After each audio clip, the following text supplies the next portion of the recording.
Welcome to the Gauntlet Podcast. My name is Lowell, and we're doing a series of interviews each month with vital and important persons in the RPG industry. And we are incredibly lucky today to have with us Amanda Valentine, an editor for more RPG products that I can list. So I'm going to give just a quick run through the new 7th Sea, the One Ring, Fate, Dresden Files, both flavors, Bubblegum Shoe, Marble Heroic, Firefly, Leverage, Chill, Wrath of the Autarch, Urban Shadows, Young Centurions, and I know that I am leaving many products off of there. As well, designer for Little Wizards, designer on Smallville, some Dragonlance products, and also the wonderful Demon Hunters. So a lot of credits. If I left anything vital off of there. Some of my recent ones are Masks and Bluebeards Bride, which will be coming out. Wow. And so that's a hefty project, Bluebeards Bride. Is that particularly challenging? How is that different from other projects that you've worked on? Part of what's really interesting about that one is that I am a huge fairy tale fan, but I am not a horror fan. And so this takes a beloved genre into a place that is actually uncomfortable for me. I had to take breaks while I was editing it because it would become a little overwhelming, which means it's probably hitting exactly the intensity it needs for those horror fans. But it was kind of fun to be involved in a game I know I will never play, but I'm really happy to help bring into existence because it's amazing. My wife played it last year at Origins. She said, we have to back the Kickstarter. And I was like, oh, well, do you want me to run it? And she's like, no, I never want to play it again, but I want to own the book. So the book's going to be gorgeous. It looks amazing. Let me start out. You work in editing both on the copy editing side and the developmental editing side. Can you describe for someone what that means, what the differences are in terms of your projects? Generally, when people think about editing, they think about the copy editing. And that typically is the kind of thing that you can ask your local English major to do for you. It's clarity of text, it's, internal consistency, all the basic things that make the text read as smoothly as possible. But developmental editing, especially for RPGs, is where you want someone who's actually a gamer, someone who has a lot of game experience, because that's going through and saying, I'm not sure these are coming through the way you mean it to. I'm not sure these rules make sense. How's this going to turn out in play? So it's just another check on content, on how the book is set up. Are you sure you want this chapter here? Maybe this belongs in a different chapter, and all of that, just more involved stuff that kind of requires the experience of someone in the industry. So a very holistic approach to that. So when you get offered a manuscript, someone says, we'd like you to do this, what's your process for that, for deciding whether you want to take it, and if you do take it, for sitting down and working through it? I'm really, really lucky right now because I can choose what projects I want, and typically I'm working with people I've worked with before. So I know that I want to work with them again. I know that I want to be part of this book, and then I have to do the really hard work of looking at my schedule and figuring out if I can actually do it. And right now I'm terrible at that, and I commit to more things than I can actually pull off with alarming regularity. Mm-hmm. But as far as the process goes, just as a general overview, I don't usually want to be too much in on the process until the book has mostly come together. Mm-hmm.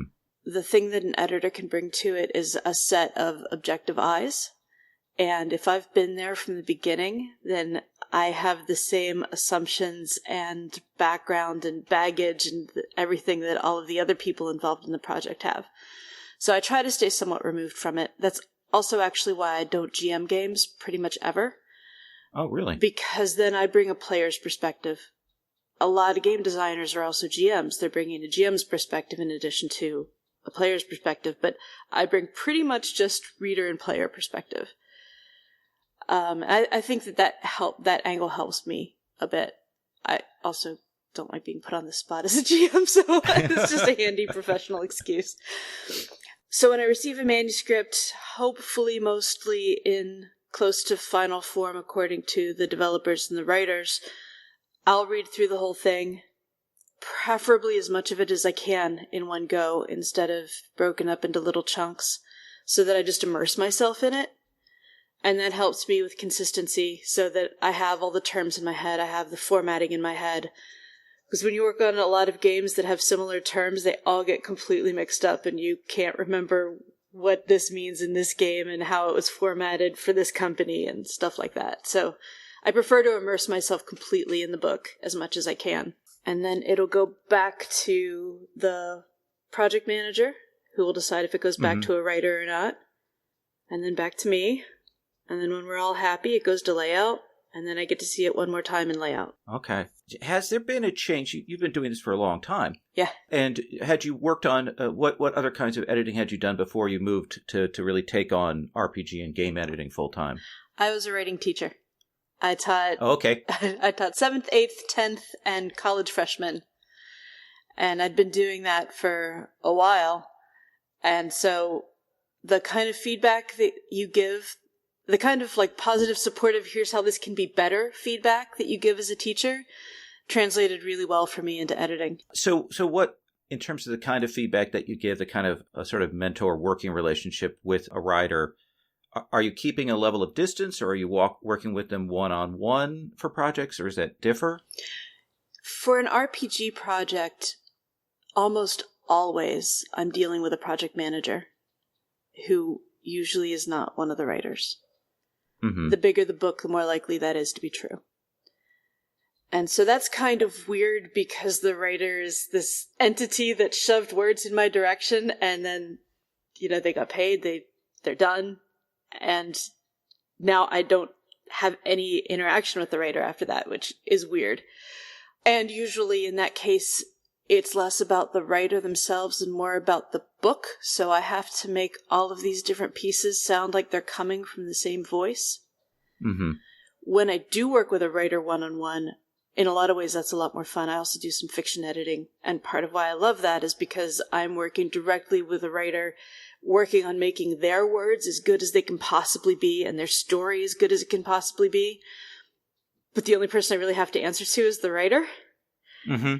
Whereas in an RPG, it's a lot more complicated, and sometimes it's word count that's more important than anything, or different things that you don't have to worry about so much when you're working one-on-one with someone. Would you say that RPGs, in terms of their presentation of information and writing and what people think comprises an RPG, has changed over like the last decade? What have you seen with that? I've mostly been in a particular niche, so it's been Evil Hat, Magpie, John Wick Presents, Margaret West Productions, and then some independent things, some Bully Pulpit. And I see a whole lot of back and forth.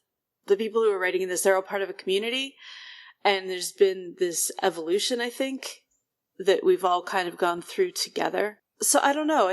I've been in the middle of it, so I guess maybe, but okay. I think it's probably easier to see from the outside. I mean, one of the things I think is interesting. I'm wondering, because you worked on Smallville, which that's a pretty information dense text, mm-hmm. versus some of the other work that you've done that's maybe a little more, leaves it to the GM and the players to fill in maybe some of that. Do you find that you have to kind of approach it from a different perspective as reading it as a player? It's kind of interesting that you say that, because the relationship maps and so on that you have in Smallville were part of trying to really get the GM and the players involved in creating their own world.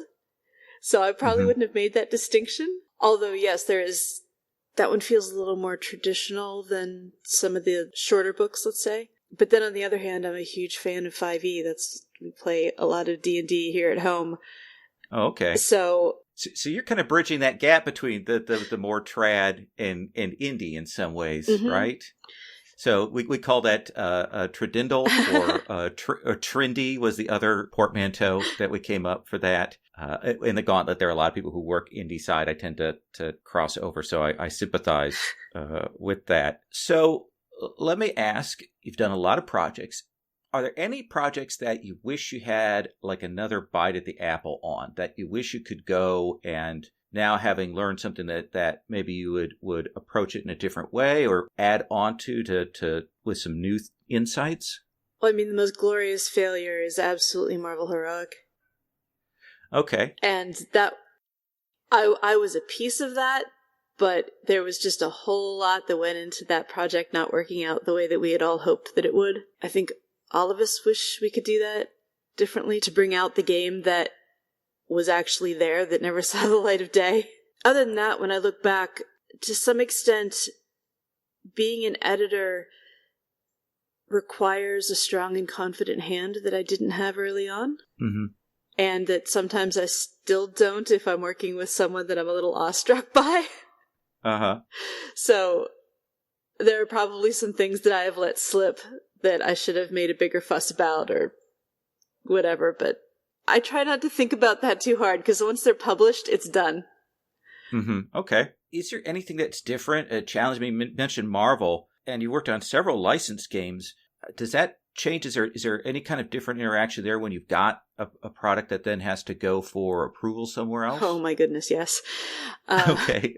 It adds a lot to the timeline, for one thing, which means everything's getting compressed on our end because you don't rush the people who have the license. And you end up with some constraints that you don't understand, and it doesn't matter that you don't understand because that's just the way it goes, and you've got to deal with it, and you've got to make that part of what you're doing. So especially when you're dealing with something like Marvel, where it's this huge company, and you end up with a lot of turnover too. That happened with Smallville as well, where whoever it is who originally signed on with this and wanted to work with you gets moved or laid off or whatever, and suddenly you're working with someone who has no idea what you're doing or why you're doing it. And that definitely offers some interesting challenges along the way. I was saying that you mentioned Marvel, and I like DC Adventures from Green Ronin, but they did that whole book and then they changed the whole universe. Within a month of them having published that's kind of terrifying, yes. I think, in some ways. So let me move on, and I want to shift, and I want to ask you about some advice questions. But first, we're going to take a little commercial break. Okay. Coming this October 20th, 21st, and 22nd. Brought to you by the generosity of our wonderful patrons and the Gauntlet community is Gauntlet Con. Gauntlet Con is an online gaming convention. Our schedule will have games happening across American, European, and even Asian and Australian time zones. Games run by gaming notables, panels, contests during the convention with fabulous prizes. We're going to have a virtual tavern for hanging out between games. It is going to be amazing. Do you want to help out? We'd love to hear from you. Do you want to make your voice heard and tell us what we should make sure to include at Gauntlet Con? You can. Check the show notes for this episode. There are links to Google surveys. We would love to hear from you. Thanks, and clear that calendar for October 20th through 22nd, 2017. So what would be, for somebody there's a lot of people with smaller press things who are getting editors now, developmental editors, and so there are maybe some new people moving into the field. We've got an explosion of games self-published. What would be your advice to new editors who are looking at game projects? What would be your key insights for them? That's always a hard question. When people ask me how I got in through luck. I was friends with Cam Banks at the time. He was in our game group. We all hung out. Our boys are the same age. And it was through that I started editing Dragonlance. And so I can't really suggest that anybody else gets in through my method, because you either have that or you don't. But I think Kickstarter is one of the best things that has ever happened to editors, because when people are looking at how much money they can put into a project, paying an editor tends to drop off really quickly because it is expensive. We look at all of the words, so even if we don't get paid very much, it still adds up because we're looking at the entire book versus a writer who might be writing, a few thousand words or whatever. And so it's really easy to let that go because it is expensive and you don't necessarily see you can still put out a game without an editor. It doesn't keep you from having a game. It just keeps you from having a polished game, and there might be lots of problems that you wouldn't have if you'd gotten that editor. But the game can still exist without an editor, so I think it's really easy for people to decide they aren't going to pay that. But Kickstarter lets people budget for an editor, which is wonderful. So for people wanting to get into it, keeping an eye on social media, on what projects are coming up, on what people are talking about, on what things are getting buzz. For better or worse, being known on social media as someone who politely interacts is kind of important now. People get a sense of whether or not they can work with you based on interactions that they've had with you. My daughter is a bit of an actress, and one of her acting coaches said, "You're always auditioning. Always. No matter what you're doing, no matter where you are always auditioning." And I think that rings true in this industry as well. Every interaction you have is basically giving people an idea of whether or not they would be interested in working with you. And so I think that that's crucial to realize that people are looking at how you express yourself and how you act as part of a group and all of that. And if you want to get into it, they're going to look at that interaction. You know, it's kind of like your job interview that you didn't even know you were having. Mm-hmm. It's really difficult to put your shingle out and say, "Hey, you need an editor? I'd be happy to do that." But frequently, that's kind of how jobs happen. I'm glad that I didn't have to do that, because I think it would have made me so neurotic. It would not have been pretty. Something that I've been doing, I do have more work than I can do. And so there are some people getting into editing who've talked with me. I try to bring in new editors on projects that need a lot of editors, and then I'll try to match those people up in the future with other jobs that come up. So yes, definitely make friends with other editors, because when they have jobs they need to pass along, it's good to have your name on their list. Going to conventions if you can, even if they're just regional ones. That's where so much networking happens face to face, and that does matter. And I, in a lot of ways, think it's really good for a young company to consider taking on a young editor, and then you learn together how you want to do things. Oh. Dragonlance and Evil Hat had so much impact on who I am as an editor, because as they were learning how to deal with me and I was learning how to deal with them, I learned how to be an editor based on what they needed and what they wanted. What was it at all different than you expected? Or did you have a pretty clear sense of what it was going to be like? I eased into it pretty nicely because I was working with Cam, and my husband, Clark, also was working for them. So there are interesting challenges that come with editing your friends and editing your spouse. And some of those surprised me. Learning that you have to edit some people really differently. That the things you can get away with saying to one, you can't get away with saying to another, because that's just based on relationships or whether they take it as teasing or as you being mean. Mm-hmm. And that's definitely something you need to be aware of when you're editing. Not everybody appreciates the same kind of editor. And it's important to be adaptable to that, or to acknowledge that you're not a good fit, because that can happen too. And what would that be like? If editing feels like a fight, then something's not going right. Oh. There's always a certain amount of emotion in editing someone's work, because you are in fact taking something that they poured a lot of themselves into and then pointing out how it's wrong and how they should have done things differently. And it's just inherently emotional and difficult. But if it's getting uncomfortable for everybody, that's probably not a good relationship. Is that harder or easier when working with fiction writers? It's a very different job. So in fiction, I have to defer to the writer. Okay. Because they're the ones who are hiring me to make their work what they want it to be. And because I'm not working for a publishing company, it'd be different if I were editing for, a traditional publishing company. But I'm editing for indie writers. So they're my boss. And so you really need a close relationship there. You really need to be able to push back in a way that they see as constructive and not as rude and dismissive.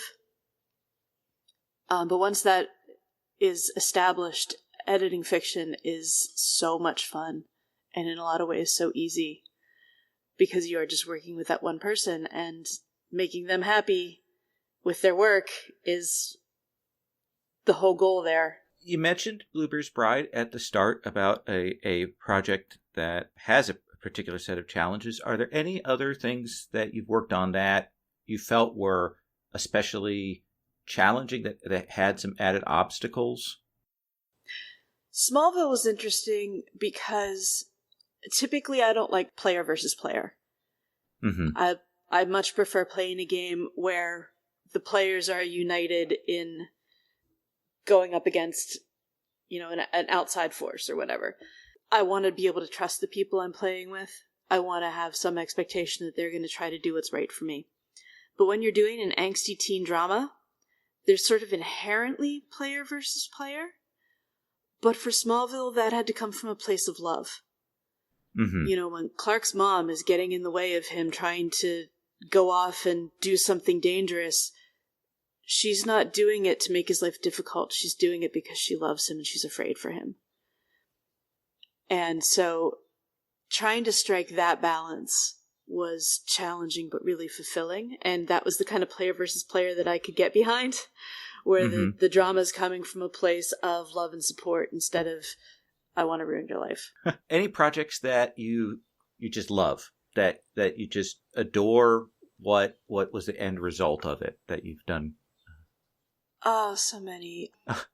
By the way, Dresden Files Accelerated is lovely. Thank you. I just want to say that. It's one of those things where my wife, she doesn't usually read the RPG books. She plays, but she sat and worked through it and loved how it was done, loved how it was written. So. Oh, that's fantastic. That's very much what we were hoping for.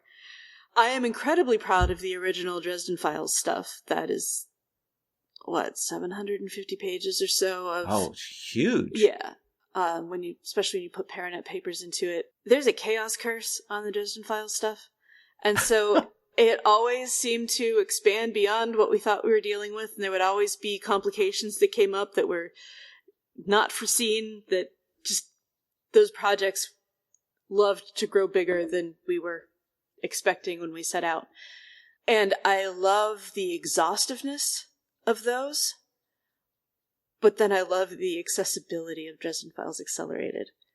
And yeah, it cut a ton out. But it's so much easier to just grab and go. And the magic system, you can just grab it. And if you're familiar with Fate, it's so easy to work with. We also tried to make those books really fun to read. The marginalia is some of my favorite things ever. All the little notes in the margin. And we tried to make sure that Dresden Files Accelerated was somewhat backwards compatible, so you can take any of the exhaustive stat blocks and use them and use setting stuff and all that stuff. So Dresden Files has been a constant for me. I've been working, or at least thinking about some Dresden Files thing for close to 15 years. Oh my gosh. Okay. So that's definitely a big thing. As far as... And there are a lot of games that I love.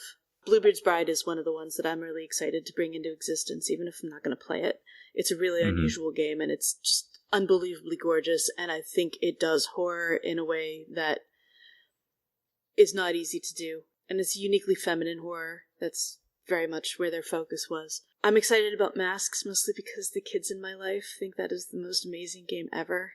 And it's always fun to be able to play a part in being able to bring that into their lives and seeing firsthand how excited they get. Smallville was exciting because it was the yearbook is the first book that I'd ever put out mostly myself.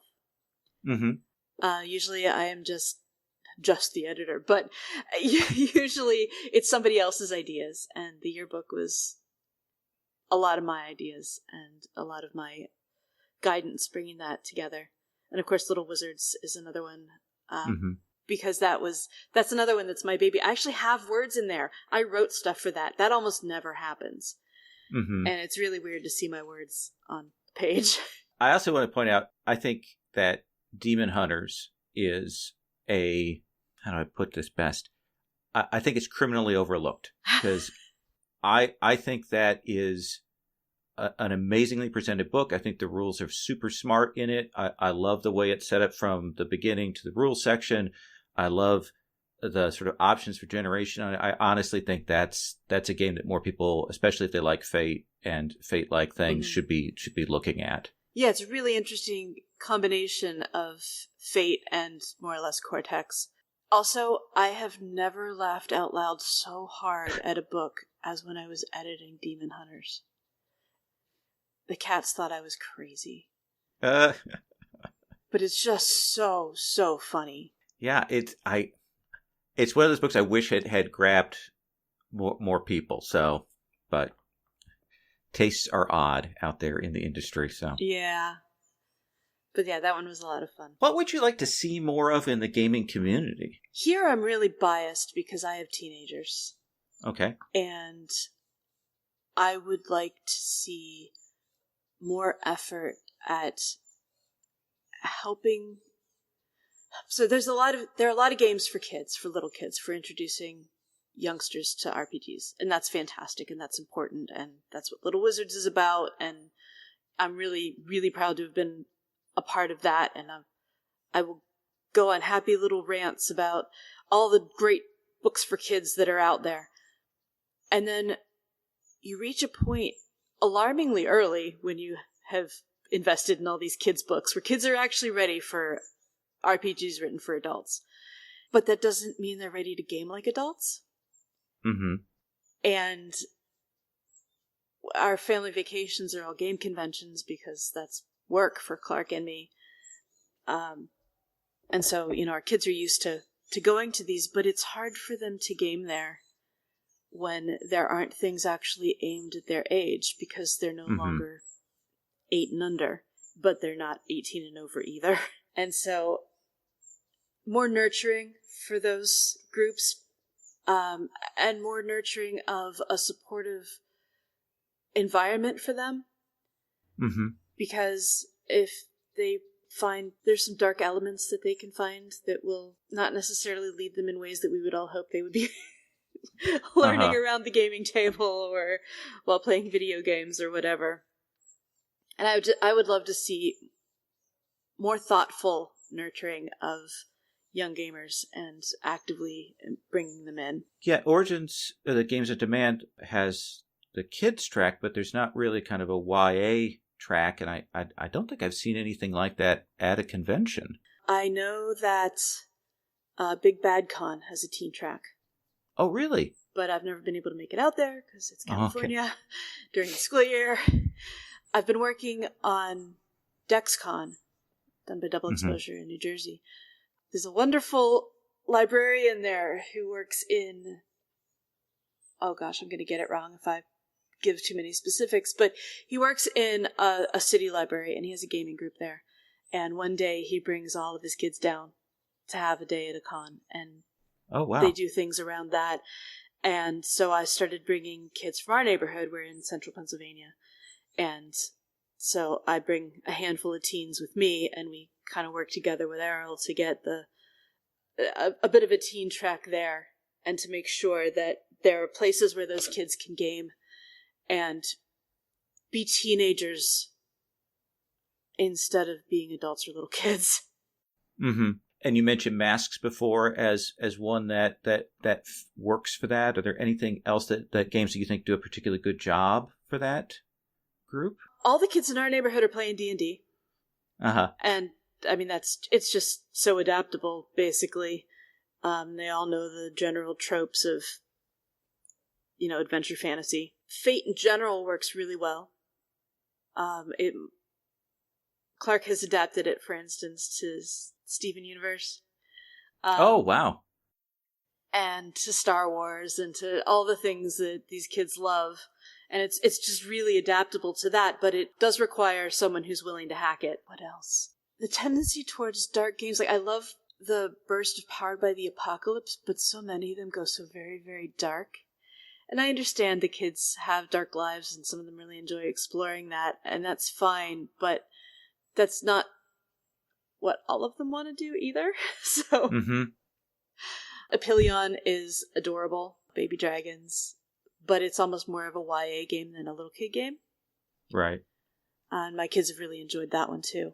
I had the pleasure with my wife, Origins 2016, of playing Golden Sky Stories with your daughter running. Yes. And I think I posted this before, but I wish I'd had the confidence and skill that she had when I was that age. Because, I ran when I was very, very young, and I was always terrified, and I always did a lousy job. And she had command of the table, and she did what she wanted. She had complete confidence. And so I was kind of amazed by that. That you sort of instilled in her that level of confidence. That's part of the fun of raising kids in the industry. Because my kids don't remember a time when they didn't have friends whose names were in game books. So it's not like, oh my gosh, I just met whoever. It's, oh yeah, our friend. Oh, he wrote that? My son's designed a couple games. They both talk about when they're going to be writing their own games, because that's what people do in their lives. They write and publish books. That's just kind of what you do. And I think that gives them a confidence that is harder when you don't quite know where you fit in yet. When it seems like only amazing people do things like that. Mm-hmm. And when you realize that it's humans just like you who are doing things like that, it makes that confidence a little easier. That is awesome. So, Amanda, I want to thank you for talking with us today. I'm going to do my little spiel for the Gauntlet, and then I'm going to come back and thank you again. Okay, sounds good. So this is the Gauntlet Podcast. We're on Twitter at Gauntlet-RPG, and we're also on Gauntlet-RPG.com, where you can find links to all the various multitude of podcasts that we have here, from Plus One Forward to the Default Gauntlet, which you're listening to now, to Comic Strip AP. We also have a Patreon, which links into our Gauntlet community, and we have, I think 40, 50 online games going on each month that people can sign up for. We're doing all kinds of stuff. So I encourage everyone to check that out. Amanda, thank you once again for doing this. I'm always interested in the process of bringing these things together, and you've done so much stuff for the gaming community. Thank you very much. Thank you for having me on.